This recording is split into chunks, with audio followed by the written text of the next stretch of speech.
you're really looking for firepower in Tomball, well, that's at the local airport, home of Tomball's own World War II flying fortress, Texas Raiders. Multiple times a year, the local CAF chapter has an air show and takes Texas Raiders out of the hangar to do what she was born to do, fly. And today, we're hitching a ride.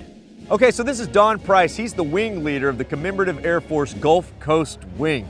Well, I've seen a lot of antique weaponry, but never firepower this big. This is awesome. Yes, indeed. This is a 4-engine B-17 bomber. It carried 6,000 pounds of bombs and 12 50 caliber machine guns. Wow! Over 12,000 B-17s were put into action, but today, far less survive. So there's really 9 that are actively flying right now. And we're talking in the country? We're talking in the world. Oh, whew, wow! Yeah. So it pretty much goes without saying that flying in a B-17 is the chance of a lifetime. To some of the World War II vets that visit, it's as real as it was 75 years ago. I tell you, it is touching to see them, because some of them, it's like the first time they've been around a B-17 since World War II, and it never fails to bring memories back to them, which is why it makes it such a heartfelt job for us to go out and honor the veterans that survived that.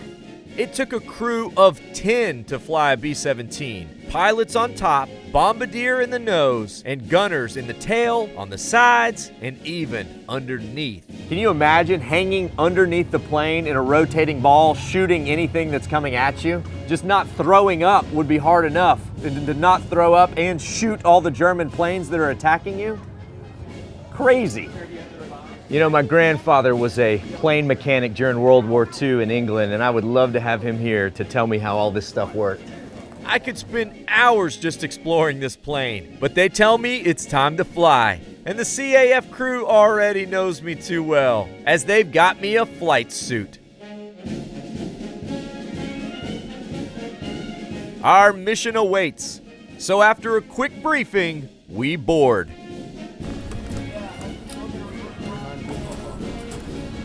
During the worst parts of the war, B-17 crew members had a 25% chance of completing the required missions. But our odds today should be much better. Man, this is what it would have felt like taking off during World War II. It's about to get real loud. And we have liftoff. Oh, we have liftoff. And once we hit cruising altitude, ding! We are now free to move about the cabin. This is awesome! They're actually letting us walk around, moving between the rooms, walking over the bomb bay doors, glad those aren't open, and staring over the pilots. I'm amazed at the freedom we have. Maybe a bit too much freedom. I wonder what these buttons do. Goodbye, Conroe! I'm just kidding. Flying in a World War II plane is just something words don't do justice. But there's a perspective you get up here that I'm not sure you could get any other way. More than the physical perspective of Texas is the perspective you get of what it was like for the brave men who crewed these birds of war, risking their lives day in and day out for our freedom. And after about a half-hour loop, it's time for our final descent.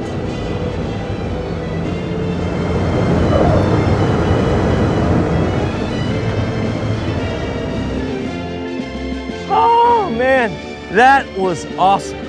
That was excellent. I only wish it was longer, but you get up there and you could see so much of Houston. Oh man, that was incredible. To see the full episode or to get info about how to visit this spot, trip on over to thedaytripper.com. Or here's some other videos you may like. Vaya con Dios, amigos.